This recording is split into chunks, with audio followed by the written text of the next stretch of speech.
Hi friends, welcome back to my YouTube channel. ಎಲ್ಲರೂ ಹೇಗಿದ್ದೀರಾ friends? ಇವತ್ತು ಮನೇಲೊಂದು ಪಾಯಸ ಮಾಡ್ತಾ ಇದ್ದೇನೆ. ನೋಡಿದ್ದು ರೆಡಿಮೇಡ್ ಶಾವಿಗೆ, ಇದು 1 ಕಪ್ ಅಷ್ಟು ತೊಗೊಂಡಿದ್ದೇನೆ ನಾನು. ಮತ್ತು ಒಂದು ಅರ್ಧ ಕಪ್ ಅಷ್ಟು ಸಬ್ಬಕ್ಕಿ ತೊಗೊಂಡಿದ್ದೇನೆ. ಇದು ಸಬ್ಬಕ್ಕಿ ಮತ್ತು ಶಾವಿಗೆ ಹಾಕಿ ಹಾಲು ಪಾಯಸ. ಇದು ತುಂಬ ಚೆನ್ನಾಗಿರುತ್ತೆ. ಇದರ ಜೊತೆಯಲ್ಲಿ ಒಂದು 3/4 ಕಪ್ ಅಷ್ಟು ಸಕ್ಕರೆ ತೊಗೊಂಡಿದ್ದೇನೆ. ನಿಮಗೆ ಸಕ್ಕರೆ ಬೇಡ ಅಂದರೆ ಬೆಲ್ಲ ತೊಗೊಳ್ಬೋದು. ಇವತ್ತು ನಾನು ನಮ್ಮ ಮನೆಯಲ್ಲಿ ಗೆಸ್ಟ್ ಬಂದಿದ್ದಾರೆ, ಅದಕ್ಕೋಸ್ಕರ ಮಾಡ್ತಾ ಇದ್ದೇನೆ. ಅವರಿಗೆ ಸಕ್ಕರೆದ್ದೇ ಸ್ವೀಟ್ ಇಷ್ಟ, ಅದರಿಂದ ಸಕ್ಕರೆ ಹಾಕ್ತಾ ಇದ್ದೇನೆ. ಇಲ್ಲಾಂದರೆ ಬೆಲ್ಲ ಹಾಕ್ಕೊಳ್ಬೋದು. ಒಂದು ಸ್ವಲ್ಪ ಡ್ರೈ ಫ್ರೂಟ್ಸ್ ತೊಗೊಂಡಿದ್ದೇನೆ. ಇದು ಬಾದಾಮ್ ಮತ್ತು ಗೋಡಂಬಿ.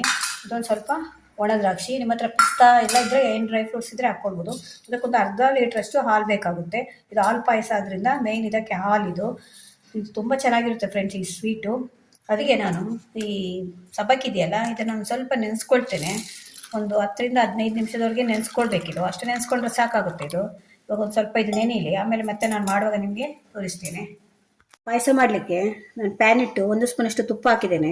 ಇವಾಗ ಇದು ಶಾವಿಗೆ ಇದೆಯಲ್ಲ, ಇದನ್ನು ಸ್ವಲ್ಪ ಇವಾಗ ಹುರ್ಕೊಳ್ಬೇಕು. ಇದು ಆಲ್ರೆಡಿ ನಾವು ಇದು ಫ್ರೈಡೇ ಇದು ಶಾವಿಗೆ. ಇದೊಂದು ಸ್ವಲ್ಪ ಅದಕ್ಕೆ ಕಲರ್ ಚೇಂಜ್ ಆದರೆ ಸಾಕು. ತುಂಬ ಕೆಂಪು ಮಾಡ್ಕೊಳ್ಬಾರ್ದು, ಅದರ ಕಲರ್ ಚೇಂಜ್ ಆಗಬಾರ್ದು. ಜಸ್ಟ್ ಒಂದು ಸ್ವಲ್ಪ ಬಿಸಿ ಮಾಡಿ ಒಂದು ಸ್ವಲ್ಪ ಹುರ್ಕೊಂಡ್ರೆ ಆಯಿತು. ಒಂದು 5 ನಿಮಿಷ ಹುರ್ಕೊಂಡ್ರೆ ಸಾಕಿದು. ಒಂದು ಸ್ವಲ್ಪ ಇದು ಕಲರ್ ಚೇಂಜ್ ಆಗಬೇಕು, ಅಲ್ಲಿವರೆಗೂ ಇದನ್ನು ಹುರ್ಕೊಳ್ಳೋಣ ಸ್ವಲ್ಪ. ಅಷ್ಟರಲ್ಲಿ ನಮ್ಮ ಸಬ್ಬಕ್ಕಿ ನೆನೆಸಿಟ್ಟಿದ್ದೇನಲ್ಲ, ಅದು ಕೂಡ ನೆಂದಿರುತ್ತೆ ಅಷ್ಟರಲ್ಲಿ. ಇವಾಗ ನೋಡಿ ಆಲ್ಮೋಸ್ಟ್ ಆಗಿದೆ. ಕರೆಕ್ಟಾಗಿ ಒಂದು 5 ನಿಮಿಷ ಹುರ್ಕೊಂಡ್ರೆ ಸಾಕು. ನೀವು ನೋಡಿ ಇಷ್ಟು ಕೆಂಪಾದರೆ ಸಾಕು. ತುಂಬ ಕೆಂಪಾದರೂ ಕೂಡ ನಮ್ಮದು ಪಾಯಸದ ಕಲರ್ ಚೇಂಜ್ ಆಗುತ್ತೆ. ಇವಾಗ ಆಫ್ ಮಾಡ್ತಾ ಇದ್ದೇನೆ. ನೀವು ಇದರಲ್ಲೇ ಬಿಡಬೇಡಿ, ಬೇರೆ ಒಂದು ಪ್ಲೇಟಿಗೆ ಹಾಕ್ಕೊಳ್ಳಿ. ಇದರಲ್ಲೇ ಬಿಟ್ಟರೆ ಇನ್ನೂ ತುಂಬ ಕೆಂಪಾಗುತ್ತೆ ಅದು. ಇವಾಗ ಇದನ್ನೊಂದು ಬೇರೆ ಪ್ಲೇಟಿಗೆ ಹಾಕೋಣ. ಇವಾಗ ಸಬ್ಬಕ್ಕಿ ಮತ್ತು ಶಾವಿಗೆನ ಬೇಯಿಸ್ಕೊಳ್ಬೇಕು. ಅದಕ್ಕೆ ನಾನು 1 ಲೋಟದಷ್ಟು ನೀರು ತಗೊಂಡಿದ್ದೇನೆ. ಬೇಯಿಸ್ಕೊಳ್ಳುವಾಗ 1 ಲೋಟದಷ್ಟು ಹಾಲು ತಗೊಂಡಿದ್ದೇನೆ. ನೋಡಿ, ಹಾಲು ಮತ್ತು ನೀರು ಹಾಕಿ ನಾನು ಫಸ್ಟ್ ಬೇಯಿಸ್ಕೊಳ್ತೇನೆ, ಆಮೇಲೆ ನಾವು ಗಟ್ಟಿ ಹಾಲು ಹಾಕೋಣ ಅದಕ್ಕೆ. ಇವಾಗ ಫಸ್ಟ್ ನಾನು 1 ಲೋಟ ನೀರು ಹಾಕ್ತಾ ಇದ್ದೇನೆ, ಆಮೇಲೆ 1 ಲೋಟ ಹಾಲು ಹಾಕ್ತಾ ಇದ್ದೇನೆ. ಇವಾಗ ನಾನು ಇದಕ್ಕೆ ನೆನೆಸಿ ಇಟ್ಕೊಂಡಿದ್ದೆ ಅಲ್ಲ ಸಬ್ಬಕ್ಕಿ, ಅದನ್ನು ಚೆನ್ನಾಗಿ ತೊಳೆದು ಇವಾಗ ಇದಕ್ಕೆ ಹಾಕ್ತಾ ಇದ್ದೇನೆ. ನೆಂದಿದೆ ಸಬ್ಬಕ್ಕಿ, ನೆನೆಸಿ ಇಟ್ಕೊಂಡು ಹಾಕಬೇಕು ನೀವು. ಇವಾಗ ಸಬ್ಬಕ್ಕಿ ಒಂದು ಸ್ವಲ್ಪ ಬೇಯಬೇಕು. ಸಬ್ಬಕ್ಕಿ ಒಂದು ಸ್ವಲ್ಪ ಬೆಂದಾದಾಗ ನಾವು ಶಾವಿಗೆ ಹಾಕಬೇಕು. ಶಾವಿಗೆ ಬೇಗ ಬೇಯುತ್ತೆ, ಸಬ್ಬಕ್ಕಿ ಒಂದು ಸ್ವಲ್ಪ ಟೈಮ್ ತಗೊಳುತ್ತೆ. ಇವಾಗ ಇದೊಂದು ಸ್ವಲ್ಪ ಬೇಯಲಿ. ಸಬ್ಬಕ್ಕಿ ಬೆಂದಿದೆ, ನಾನು ಶಾವಿಗೆ ಕೂಡ ಹಾಕ್ತಾ ಇದ್ದೇನೆ ಇದ್ರ ಜೊತೆಯಲ್ಲಿ. ಶಾವಿಗೆ ಆದರೆ ನಿಮಗೆ ಬೇಗ ಬೇಯುತ್ತೆ ಅದು, ಸಬ್ಬಕ್ಕಿ ಆದರೆ ಒಂದು ಸ್ವಲ್ಪ ಟೈಮ್ ತಗೊಳುತ್ತೆ. ಇವಾಗ ಇದು ಕೂಡ ಬೇಯಬೇಕು. ಇದು ಸ್ವಲ್ಪ ಬೆಂದಾದ್ಮೇಲೆ ನಾವು ಸಕ್ಕರೆ ಹಾಕಬೇಕು, ಯಾಕೆಂದರೆ ಸಕ್ಕರೆ ಹಾಕಿದರೆ ಬೇಯಲ್ಲ ಅದು. ಅದರಿಂದ ಇದೊಂದು ಸ್ವಲ್ಪ ಇವಾಗ ಬೇಯಿಸ್ಕೊಳ್ಳೋಣ. ಅದಕ್ಕೆ ನಾನು ಹೇಳಿದ್ದು ನೀರು ಮತ್ತು ಹಾಲು ಮಿಕ್ಸ್ ಮಾಡಿ ಬೇಯಿಸ್ಕೊಳ್ಳಿ. ಇಲ್ಲಾಂದರೆ ನೀವು ಎಷ್ಟು ಅರ್ಧ ಲೀಟ್ರ್ ಅಲ್ಲ 1 ಲೀಟ್ರ್ ಹಾಲು ಹಾಕಿದ್ರು ಕೂಡ ಅದು ತಗೊಳುತ್ತೆ, ಗಟ್ಟಿ ಆಗ್ತಾ ಬರುತ್ತೆ. ಅದರಿಂದ ಫಸ್ಟ್ 1 ಲೋಟ ನೀರು ಮತ್ತು 1 ಲೋಟ ಹಾಲು ಹಾಕ್ಕೊಂಡು ಅದನ್ನು ಬೇಯಿಸ್ಕೊಳ್ಳಿ. ಆಮೇಲೆ ನೀವು ಗಟ್ಟಿ ಹಾಲು ಹಾಕಿದರೆ ಆಯಿತು. ಇವಾಗ ಇದೊಂದು ಶಾವಿಗೆ ಒಂದು ಸ್ವಲ್ಪ ಬೇಯಬೇಕು. ಇವಾಗ ನೋಡಿ ಒಂದು 2 ನಿಮಿಷ ಆಯಿತು, ಶಾವಿಗೆ ಕೂಡ ಬೆಂದಿದೆ ನೋಡಿ. ಇವಾಗ ನಾನು ಇದಕ್ಕೆ ಸಕ್ಕರೆ ಹಾಕ್ತಾ ಇದ್ದೇನೆ. ನೋಡಿ, ಇದು 1 ಕಪ್ 3/4 ಕಪ್ ಅಷ್ಟು ಸಕ್ಕರೆ ತಗೊಂಡಿದೆ ಅಲ್ಲ. ಇವಾಗ ಈ ಸ್ಟೇಜಲ್ಲಿ ನೀವು ಸಕ್ಕರೆ ಬೇಡ ಅಂದರೆ ಬೆಲ್ಲನ ಕರಗಿಸ್ಕೊಂಡು ನೀರು ಮಾಡಿ ಹಾಕ್ಕೊಳ್ಬೋದು. ಡೈರೆಕ್ಟ್ ಬೆಲ್ಲ ಹಾಕ್ಬೇಡಿ. ಬೆಲ್ಲನ ಸ್ವಲ್ಪ ನೀರು ಮಾಡಿ ಕರಗಿಸ್ಕೊಂಡು ಬಿಸಿ ಮಾಡಿ ಆಮೇಲೆ ಅದನ್ನು ಸೋಸಿ ಹಾಕ್ಕೊಳ್ಬೇಕು. ಇಲ್ಲಾಂದರೆ ಹಾಲು ಒಡೆಯುತ್ತೆ ನಿಮಗೆ ಡೈರೆಕ್ಟ್ ಬೆಲ್ಲ ಹಾಕಿದರೆ. ಇವಾಗ ಇದಕ್ಕೊಂದು ಸ್ವಲ್ಪ ಸಕ್ಕರೆ ಹಾಕ್ತಾ ಇದ್ದೇನೆ. 3/4 ಕಪ್ ಅಷ್ಟು ಸಕ್ಕರೆ ಹಾಕಿದೆ. ನೀವು ಸಿಹಿ ನೋಡ್ಕೊಂಡು ಹಾಕ್ಕೊಳ್ಳಿ. ಇದಕ್ಕೆ 3/4 ಕಪ್ ಹಿಡಿಯುತ್ತೆ. 1 ಕಪ್ಪು ಶಾವಿಗೆಗೆ ಮತ್ತೊಂದು ಅರ್ಧ ಕಪ್ಪು ಇದಕ್ಕೆ. ಇವಾಗ ಮತ್ತೆ ನಾವು ಹಾಲು ಇಟ್ಕೊಂಡಿದ್ದೇವಲ್ಲ, ಅರ್ಧ ಲೀಟರ್ ಹಾಲು ಹೇಳಿದ್ದೆ, ಅದರದ್ದು ಇನ್ನೂ 1 ಲೋಟ ಇದೆ, ಅದನ್ನು ಕೂಡ ಹಾಕ್ತಾ ಇದ್ದೇನೆ.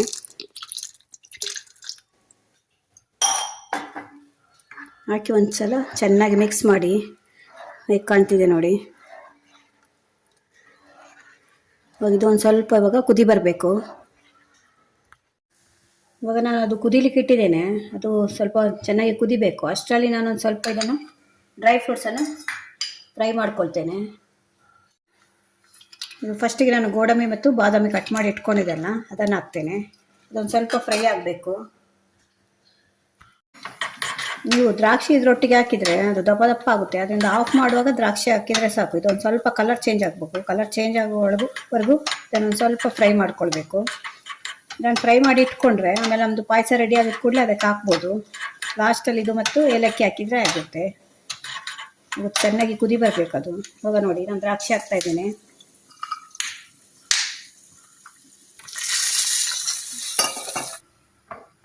ಇವಾಗ ನೋಡಿ ಇದು ಆಲ್ಮೋಸ್ಟ್ ಆಗಿದೆ. ನಾವು ಹಾಕಿದ ಹಾಲೆಲ್ಲ ಹೀರ್ಕೊಂಡಿದೆ. ಮತ್ತು ಇನ್ನೊಂದು ಸ್ವಲ್ಪ ದಪ್ಪ ಆಗುತ್ತೆ ಇದು ಆಮೇಲೆ ಆರಿದಾಗ. ಇವಾಗ ಇದಕ್ಕೊಂದು ಸ್ವಲ್ಪ ಏಲಕ್ಕಿ ಪೌಡ್ರು ಮಾಡಿ ಇಟ್ಕೊಂಡಿದ್ದೆ, ಅದನ್ನು ಹಾಕ್ತಾಯಿದ್ದೇನೆ.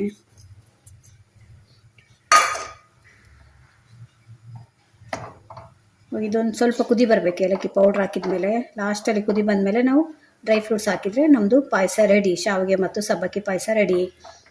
ನೋಡಿ ಫ್ರೆಂಡ್ಸ್, ಹೇಗೆ ಕಾಣ್ತಿದೆ, ತುಂಬ ಚೆನ್ನಾಗಿರುತ್ತೆ. ಒಂದ್ಸಲ ಟ್ರೈ ಮಾಡಿ ನೋಡಿ. ಜಾಸ್ತಿ ಏನು ಹಿಡಿಯೋಲ್ಲ, ಇದು ಒಂದು ಅರ್ಧ ಲೀಟ್ರ್ ಹಾಲು ತೊಗೊಳುತ್ತೆ. ಇದು ಹಾಲು ಗಟ್ಟಿ ಹಾಲು ಹಾಕಬೇಕು. ಅದಕ್ಕೆ ಅರ್ಧ ಲೀಟ್ರ್ ಹಾಲು 1 ಲೋಟ ನೀರು, ಟೋಟಲ್ ನಮಗೆ ಮುಕ್ಕಾಲು ಲೀಟ್ರ್ ಆಗುತ್ತೆ ಹಾಲು ಮತ್ತು ನೀರು ಸೇರಿದರೆ.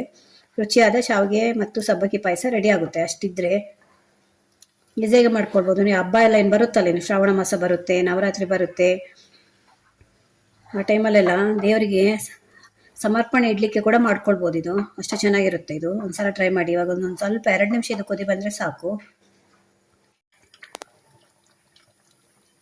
ಇದಕ್ಕೆ ನಿಮಗೆ ಒಂದು 2 ಸ್ಪೂನಷ್ಟು ತುಪ್ಪ ತಗೊಳುತ್ತೆ. ಇದು ಗೋಡಂಬಿ ದ್ರಾಕ್ಷಿ ಹುರ್ಕೊಳ್ಳಿಕ್ಕೆ 1 ಸ್ಪೂನ್ ಬೇಕಾಗುತ್ತೆ, ಮತ್ತು ಶಾವಿಗೆ ಹುರ್ಕೊಳ್ಳಿಕ್ಕೆ 1 ಸ್ಪೂನ್ ತಗೊಂಡಿದ್ದೇನೆ ನಾನು. ಟೋಟಲ್ 2 ಸ್ಪೂನ್ ತಗೊಂಡಿದ್ದೇನೆ. ಬೇಕಾದರೆ ಇವಾಗ ಮೇಲ್ಗಡೆ ಇನ್ನೊಂದು ಸ್ಪೂನು ನೀವು ತುಪ್ಪ ಹಾಕ್ಕೊಳ್ಬೋದು, ಬೇಡ ಅಂದರೆ ಅವಾಯ್ಡ್ ಮಾಡ್ಬೋದು. ಮತ್ತು ತುಪ್ಪ ಚೆನ್ನಾಗಿರುತ್ತೆ ಹಾಕಿದರೆ ನೀವು. ಮೇಲ್ಗಡೆ ಒಂದು ಸ್ವಲ್ಪ ನಾನು ತುಪ್ಪ ಹಾಕ್ತಾ ಇದ್ದೇನೆ. ನಮ್ಮದು ಸಬ್ಬಕ್ಕಿ ಮತ್ತು ಶಾವಿಗೆ ಪಾಯಸ ರೆಡಿ ಆಯಿತು. ನೋಡಿ ಹೇಗೆ ಕಾಣ್ತಾ ಇದೆ ಅಂತ. ತುಂಬ ಚೆನ್ನಾಗಿರುತ್ತೆ ಇದು. ಒಂದ್ಸಲ ಟ್ರೈ ಮಾಡಿ ನೋಡಿ. ದೊಡ್ಡವರಿಂದ ಹಿಡಿದು ಮಕ್ಕಳವ್ರಿಗೆ ಎಲ್ರಿಗೂ ಇಷ್ಟ ಆಗುತ್ತೆ. ಇವಾಗ ಒಂದು ಸ್ವಲ್ಪ ಕುದಿ ಬಂದರೆ ನಮ್ಮದು ಪಾಯಸ ರೆಡಿ ಆಯಿತು. ನೋಡಿ ಫ್ರೆಂಡ್ಸ್, ನಮ್ಮದು ಶಾವಿಗೆ ಮತ್ತು ಸಬ್ಬಕ್ಕಿ ಪಾಯಸ ರೆಡಿಯಾಗಿದೆ. ತುಂಬ ರುಚಿಯಾಗಿರುತ್ತೆ. ಒಂದ್ಸಲ ಟ್ರೈ ಮಾಡಿ ನೋಡಿ. ಸಬ್ಬಕ್ಕಿ ನಮಗೆ ತಂಪು ಕೂಡ ದೇಹಕ್ಕೆ ತುಂಬ ಒಳ್ಳೆಯದು. ಇದು ಬೇಕಂದರೆ ನೀವು ಬೆಲ್ಲ ಹಾಕ್ಕೊಳ್ಬೋದು ಅಷ್ಟೇ. ನಾನಿವತ್ತು ಸಕ್ಕರೆ ಹಾಕಿದ್ದೇನೆ, ಯಾಕೆಂದರೆ ನಮ್ಮದು ಗೆಸ್ಟ್ ಬಂದಾಗ ನಾವು ಬೆಲ್ಲ ಹಾಕುವಾಗ ನೋಡ್ಕೊಂಡು ಹಾಕ್ಕೊಳ್ಬೇಕು ಆಗುತ್ತೆ. ಯಾಕೆಂದರೆ ಅದು ನಿಮಗೆ ಬಿಸಿ ಹಾಲಿಗೆ ಹಾಕುವಾಗ ನೀವು ಒಡೆಯುತ್ತೆ ಅದು. ಅದರಿಂದ ನಾನು ಸಕ್ಕರೆ ಹಾಕಿ ಮಾಡ್ತಾಯಿದ್ದೇನೆ ಇವತ್ತು. ನೋಡಿ ಫ್ರೆಂಡ್ಸ್, ನಮ್ಮದು ಶಾವಿಗೆ ಮತ್ತು ಸಬ್ಬಕ್ಕಿ ಪಾಯಸ ರೆಡಿ ಆಯಿತು. ಹೇಗೆ ಕಾಣ್ತಿದೆ ನೋಡಿ. ಇದು ಒಂದು ಸ್ವಲ್ಪ ಇವಾಗ ನೀವು ಈಗಲೇ ತಿಂತೀರಿ, ಬಿಸಿ ಬಿಸಿ ತಿಂತೀರಿ ಅಂದರೆ ಈ ಕನ್ಸಿಸ್ಟೆನ್ಸಿ ಸರೋಗುತ್ತೆ. ಇಲ್ಲ ನೀವು ಸ್ವಲ್ಪ ಹೊತ್ತಾದಮೇಲೆ ಅರ್ಧ ಗಂಟೆ ಆದಮೇಲೆ ತಿಂತೀರಿ ಅಂದರೆ ಹಾಲೆಲ್ಲ ಎಡ್ಕೊಳ್ಳುತ್ತೆ. ಅವಾಗ ಇನ್ನೂ ಒಂದು ಸ್ವಲ್ಪ ಹಾಲು ಇದಕ್ಕೆ ಮಿಕ್ಸ್ ಮಾಡಬೇಕಾಗುತ್ತೆ ನೀವು. ಅದರಿಂದ ಬಿಸಿ ಬಿಸಿಯೇ ತಿನ್ನೋದು ಒಳ್ಳೆಯದು. ಯಾಕೆಂದರೆ ಸ್ವಲ್ಪ ಹೊತ್ತಾದಮೇಲೆ ಎಲ್ಲ ಹಾಲನ್ನು ಶಾವಿಗೆ ಎಳ್ಕೊಂಡು ಬಿಡುತ್ತೆ, ಗಟ್ಟಿಯಾಗಿ ಹೋಗುತ್ತೆ. ಆವಾಗ ಮತ್ತೆ ನೀವು ಒಂದು ಅರ್ಧ ಲೋಟದಷ್ಟು ಹಾಲು ಬೇಕಾದರೆ ಮಿಕ್ಸ್ ಮಾಡ್ಕೊಳ್ಬೋದು. ಇವಾಗೆ ತಿಂತೀರಿ ಅಂದರೆ ಈ ಕನ್ಸಿಸ್ಟೆನ್ಸಿಯಲ್ಲಿ ನೋಡಿ. ಒಂದು ಅರ್ಧ ಗಂಟೆವರೆಗೂ ಏನೂ ಆಗೋಲ್ಲ, ಅರ್ಧ ಗಂಟೆ ಮೇಲೆ ಇದು ಗಟ್ಟಿ ಆಗ್ತಾ ಬರುತ್ತೆ. ಈ ವಿಡಿಯೋ ನಿಮ್ಗೆ ಇಷ್ಟ ಆದರೆ ನನ್ನ ಚಾನಲ್ನ ಸಬ್ಸ್ಕ್ರೈಬ್ ಮಾಡ್ಕೊಂಡು ನೋಡಿ. ಹೇಗಿತ್ತು ಅಂತ ನನಗೆ ಕಮೆಂಟಲ್ಲಿ ಹೇಳಿ. ಇದೇ ರೀತಿ ಮತ್ತೊಂದು ವಿಡಿಯೋ ಹೊಸ ವಿಡಿಯೋ ತೊಗೊಂಡು ಮತ್ತೆ ಬರ್ತೇನೆ. Bye friends.